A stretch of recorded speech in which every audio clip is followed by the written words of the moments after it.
half a century, the United States has maintained a large and diverse nuclear arsenal to deter other countries from even contemplating a nuclear strike against America. Now, as the Pentagon embarks on a wide-ranging and hugely expensive plan to modernize what's known as the Triad, bombers, submarines, and missiles, there are calls to rethink whether all three are needed. Special correspondent Jamie McIntyre has our report, produced in partnership with the Pulitzer Center on Crisis Reporting. Behind this massive 8-ton door, 60 feet below the frozen fields of North Dakota, we talk about targeting actions. A 27-year-old first lieutenant heads a two-person team with a singular mission. The two junior Air Force officers are missileers, entrusted with executing the most consequential of presidential orders. At almost the same time, at nearby Minot Air Force Base, a B-52 Stratofortress that's been flying for more than half a century is drenched with de-icing fluid. Its aging jet engines roar to life with the help of 8 explosive charges, a method developed during the Cold War to give the bomber a quick kickstart in a crisis. All the while, hundreds of feet beneath the Pacific Ocean, sailors aboard a U.S. ballistic missile submarine methodically perform their weekly doomsday drill. 3 ways to do the same thing: end the world as we know it by launching nuclear weapons. Turn. Launching. 7 away. Missiles, bombers, subs. America's nuclear triad, a 3-pronged approach to deterrence that dates back to the 1960s. When the former Soviet Union was the enemy, MAD, mutual assured destruction, the strategy, and thermonuclear war seemed a real possibility. The real key here, as you look at the combination of the triad, is making the adversary's problem very complex, very costly, so that restraint is a better option. U.S. Strategic Commander Cecil Haney is the 4-star admiral in charge of America's nuclear arsenal. He says the triad endures because it's still the surest way to guarantee that even if hit with a first strike, plenty of U.S. nuclear weapons would survive, enough to allow Haney to present the president a full range of options. Ship is rigged for dive, sir. It's a strategy based on redundancy, having backups for backups. 6970. Roll bridging, tube 2. But to critics, maintaining and rebuilding all 3 legs of the triad in the 21st century amounts to expensive overkill. Among those critics, former Defense Secretary William Perry. Well, you can have belts and suspenders, and then belts and suspenders for the belts and suspenders, and that's what we're getting into here. Perry says the current strategy is based on the folly of winning a nuclear conflict, the kind of Cold War thinking caricatured in the classic movie Dr. Strangelove. Mr. President, I'm not saying we wouldn't get our hair mussed, but I do say no more than 10 to 20 million killed, tops, depending on the breaks. The whole sort of Dr. Strangelove rationale is the one with how you use nuclear weapons, which was endemic to the Cold War, I don't think is in place today. If we regard nuclear weapons, the role of nuclear weapons today, as preventing the use of nuclear weapons against us, then all of that goes away.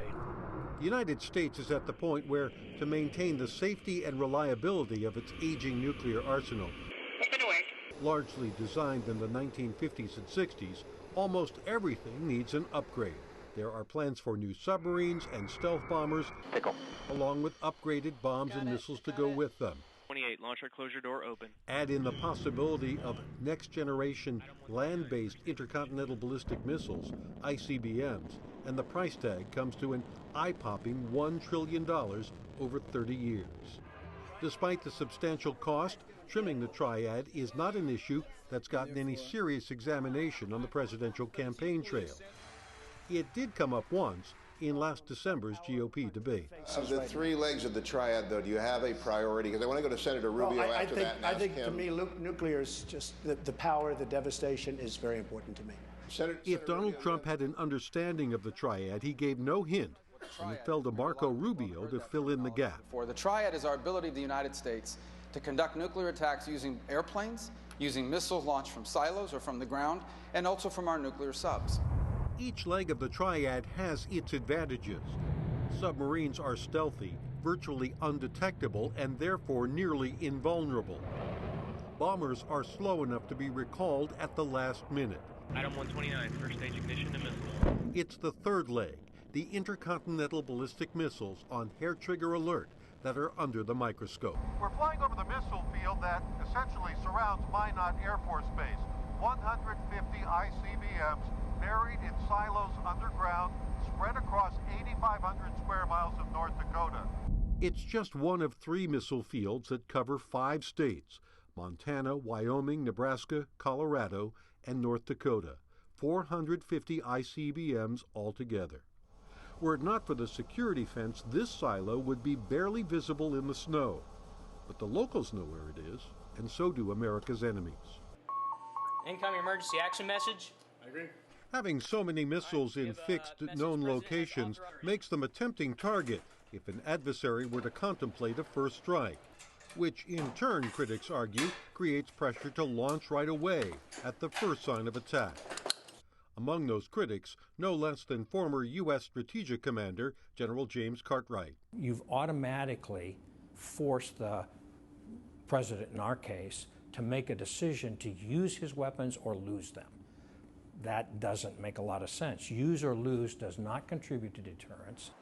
Cartwright is now chair of studies at Global Zero, a disarmament advocacy organization. He thinks the day of the ICBM may have come and gone. I believe that the current ICBM structure, the way it's based and the way it operates, is probably not something that we need to carry to the future. Jim Miller was Undersecretary of Defense for Policy during the Obama administration and led the Pentagon's review of nuclear weapons policy. He argues that land-based ICBMs are a hedge against unforeseen complications. Without a substantial number of ICBMs in the United States, if we had some problem, a technical problem or a vulnerability because of anti-submarine warfare of a potential adversary with our submarines, we'd be left with an adversary having to undertake an attack involving only a handful of aim points in order to take out our deterrent. At Minot Air Force Base, Colonel Kelvin Townsend, Vice Commander of the 91st Missile Wing, stressed that neither subs, which have to be contacted at sea, nor bombers, which have to be put on alert and fly to their launch points, can match land-based missiles for speed of response. Anywhere on the planet we can be within a moment's notice, and within roughly 30-plus minutes we could be there. But that quick reaction time makes the ICBM potentially the most destabilizing leg of the Triad, argues former Defense Secretary William Perry. If you're going to blow up the whole world, what is the hurry? Why do you mind waiting another 20 minutes to do that? I don't see either the common sense or even the strategic argument for doing that. And Perry says no one has found any reliable way to detect or defeat submarines at sea. Bombers and submarines can do the job, he argues, with a high degree of confidence. At the Air and Space Museum in Washington, Joe Cirincione gazes at a Minuteman III ICBM on display. He's president of the Ploughshares Fund, which advocates deep cuts in the U.S. nuclear arsenal. He says supporters of keeping all 3 legs of the Triad have lost touch with the destructive power of the weapons. One nuclear weapon on one city would be a disaster that we haven't seen since World War II. 10 nuclear weapons on 10 cities would be a catastrophe beyond historical experience.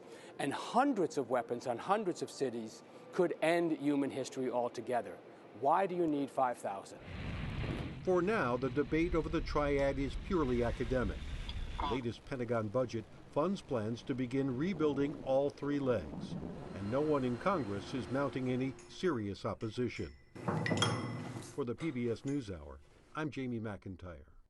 There's a lot more online about rebuilding America's Triad. You can see excerpts of key interviews and view a photo essay.